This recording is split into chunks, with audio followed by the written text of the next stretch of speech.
Hello, Ryan here, aka Matt, and welcome. So 3.10 is now technically 1 month away from releasing, and with it comes some great new features, but a few of them are not specified on the roadmap at this time. So today I would like to go through why I'm excited for Alpha 3.10 and what it has to offer, including some newly learned features releasing at the end of June.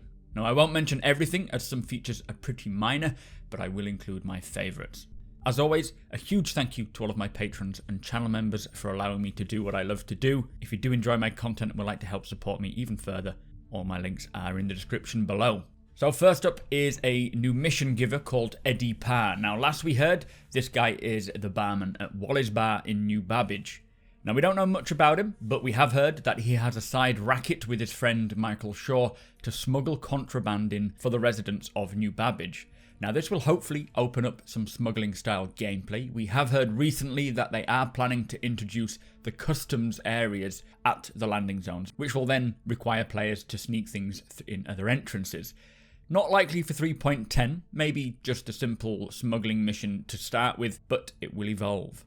Next on my list has kind of got me a little confused, to be honest. The New Babbage shop editions will bring the new flagship store for New Babbage, which is Microtech's flagship store. Now I don't know what items will be on sale in 3.10. The description says that they sell Microtech's top-of-the-line products such as Mobiglass, SIM pods and various computer-related items. So there's a few potentials that could be coming to 3.10 for this shop. One of them is a new component, which is a computer component, which we have heard they are actively working on now. These will be found in every ship and can have blades slotted into them for various things like controlling turrets. Now, could Microtech be one of the lead manufacturers of ship computers? It does sound like they could, and blades as well being something they manufacture, most likely, but other potential shop items could be the new Mobiglass 2, which has been advertised around everywhere, tying this in with the new updated building blocks for the Mobiglass, coming with new apps like the player trading app, and just better, more usable functionality, very similar to how a new phone will launch. Could be a potential for this. Another option, which is very unlikely short term, are SIM pods. Now these are encased seats which will be placed in your hangars, your ships, your apartments, and allow you to access games like Star Marine or Arena Commander or even Theatres of War eventually. Now again, this isn't likely for 3.10, but it is definitely planned for the future.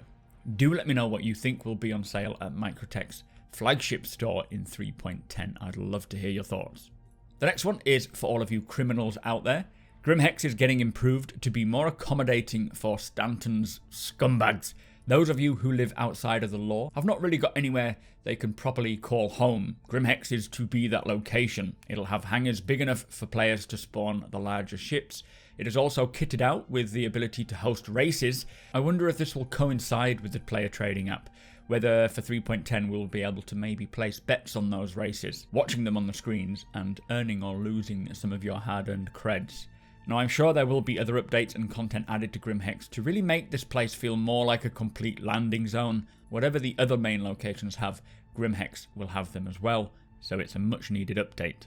Now there are a couple of AI updates as well, the first one being FPS combat weapon types, which allows the AI to use a wider range of weaponry, likely based on the situation and ammo count, as well as cover usage version 1, which will enable the AI to use cover more tactically, hiding or leaning out to fire without fully exposing themselves, meaning it'll be much harder for us to take them down. Now obviously if the server tick rate degrades in 3.10 as it does in 3.9, then they may not be acting as intended, but hopefully there's going to be big improvements in that area as well. So there is a new one in the 3.10 branch under gameplay, and this is thruster efficiency curves and aerodynamics. Now this has just been added to the roadmap, and it says it will drastically change the way thrusters work in atmosphere, along with more dynamic and believable behaviours for ships flying in atmosphere. Now this I was very excited to hear, and I really hope that flight in atmosphere feels realistic and they behave accurately. I do wonder if this has anything to do with the research and development they were doing into the signed distance field tech, using it to basically read the surface of every ship and allow it to react to the atmospherics appropriately. And also if you get damage, so if like a wing breaks off, then it will register that and fly differently. I don't know if this is what is being incorporated for 3.10 or whether it's still being investigated, but either way, as long as flight in atmosphere feels good and feels realistic, I will be happy. So one interesting gameplay feature is high-speed combat, which has a pretty misleading title as it is doing the opposite. They're going to actually encourage players to decrease their speed at which to engage in combat, stating that ship systems will suffer the strains of travelling at higher speeds. Now I have no idea how this is going to play out or whether it's going to be a good idea or a bad idea. I can see it being a way to maybe define ship behaviours a little more, maybe something like the Vanguard being a ship capable of actually engaging at a higher speed to just sort of encourage the run and gun gameplay that comes with that ship. But compare that to fighters, I don't know. Either way, I'm excited to see how this will play, but a little apprehensive as to whether it's going to work. As always, do let me know your thoughts in the comments below. Now alongside the speed changes comes the new targeting methodology. This brings fundamental changes to how targets are tracked on and off your screen with UI updates to improve the visibility of locked and tracked targets and the return of pinned targets. Now I really hope that 3.10 is the return of good space and atmospheric flight combat systems that gives me a want to learn more how to dogfight and how the ships will behave. Fingers crossed that is all coming with 3.10. So next up is body dragging. Now how useful this will be in 3.10, I don't know. Will there be missions requiring stealth and the hiding of bodies? Most unlikely due to the lack of AI ability. Will there be the option to take down a bounty hunter and drag them into your holding cell? Not to my knowledge. So what use it'll actually have initially is unknown. If they could create maybe a mission, perhaps dragging someone out of a cave or out of a wreck to safety, that might be quite entertaining, but I'm uncertain as to how much use this body dragging will get for 3.10. But that said, I have no problem with them bringing it in now. It was needed for Squadron 42, and eventually it will be needed for the PU, so getting it implemented now, I'm all up for that. So another new feature that isn't on the roadmap that you might not know about is the new player trading app for the Mobiglass coming in 3.10. This will allow any player to gift another player UEC or Alpha UEC. Now this is regardless of whether that player is on their server, on a different server in the game, or even offline. This is going to open the game up greatly, and as I've mentioned earlier, allowing us to maybe place bets on races, or maybe even a player-made fight club perhaps. Either way, you're going to be able to pay your crewmates without needing to share missions. And for 3.10, this will just be the ability to transfer credits and, by the sound of things, prison merits. But the expansion of this for future patches will include trading items via a bartering screen and eventually trading everything from water, guns and items all the way up to cargo, commodities and ships. So it is pretty impressive. One feature I'm very happy that is coming to 3.10 is the rework of the ship HUDs. The MFDs in ships are very challenging, but using this new building blocks tech, they will completely rebuild the HUDs to be more responsive and improve the functionality of them as well.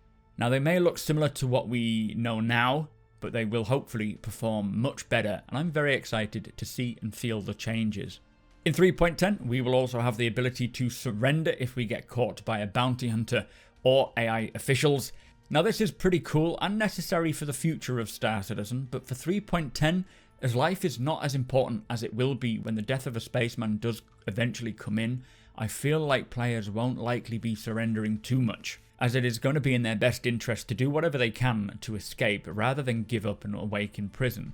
Although with that said, there are going to be some factors to surrendering, something along the lines of maybe not losing all your ship and items, whereas if you die then you have to, I don't know, reclaim them. But similar to body dragging, it is a required action and I'm happy to get it in the game whenever it's ready, so it'll be fun seeing how this plays out. Now one other feature that is not really super exciting for me but definitely a quality of life is the new restricted areas. They have been a bane for many players for a long time now, and for 3.10 they are being refactored and will include the additions of landing splines, allowing the air traffic controller to open up paths for players to enter the restricted area. And it says this will become more natural and won't be obtrusive with UI all over the place. Again, not a big feature, but something that I feel like will improve our lives in the verse, so that's why it's on the list. So something else which had come into 3.10 recently revealed were updates to turrets. Now they say they have completely overhauled turrets, and in the words of one of the devs, they are the best he's ever felt. Now I assume he means in Star Citizen, not ever in his life, in every game he's ever played, but either way, I know we've heard this over and over throughout the years, and yet turrets have remained pretty shite. Let's just hope that this is the final revision of turrets, and they're actually going to feel great. So we have 4 new weapons coming to Alpha 3.10, 3 FPS weapons and the revision of an existing ship weapon. I'm mostly excited for the new FPS weapons, not so much for the 2 new Lightning Bolt Company weapons which we have seen on Inside Star Citizen recently, but more for the new Gemini C-54 SMG. Now these Electron weapons are cool, not to my taste, but seeing the Electron damage will be very interesting. But I am a big fan of the Gemini manufacturer. Their sleek professional style paired with their effectiveness has always appealed to me, so adding this awesome looking SMG to their lineup will definitely find its way into my armory. And finally for 3.10 we have a couple of bits in core tech, the first of which is a new ocean shader which improves and enhances the overall realism of oceans and bodies of water, and the next is the height map improvements, which basically means that there will be more detail for planetary surfaces, including a wider variety of surface types. Now, although both of these don't bring much hype to the verse, they will certainly improve the aesthetics. So, that is why I'm excited for 3.10. With the new additions that we now know about, it is looking like an exciting patch, and we are only 1 month away, technically, from its release. That being said, we will likely begin to see Evocati leaks in a couple of weeks, so do make sure you are subscribed to my YouTube channel as I do cover all the leaks as they happen. Hopefully they will include Theatres of War to that list of features for 3.10, but we'll have to wait and see about that. Do let me know which features you are most excited for coming at the end of this month, and come hang out with us over on twitch.tv/supermacbrothers. We always have a great time over there. I stream 4 times a week. Hit the like button if you're excited for Alpha 3.10. Thank you again to my patrons and channel members. Thank you for watching, and I'll see you next time.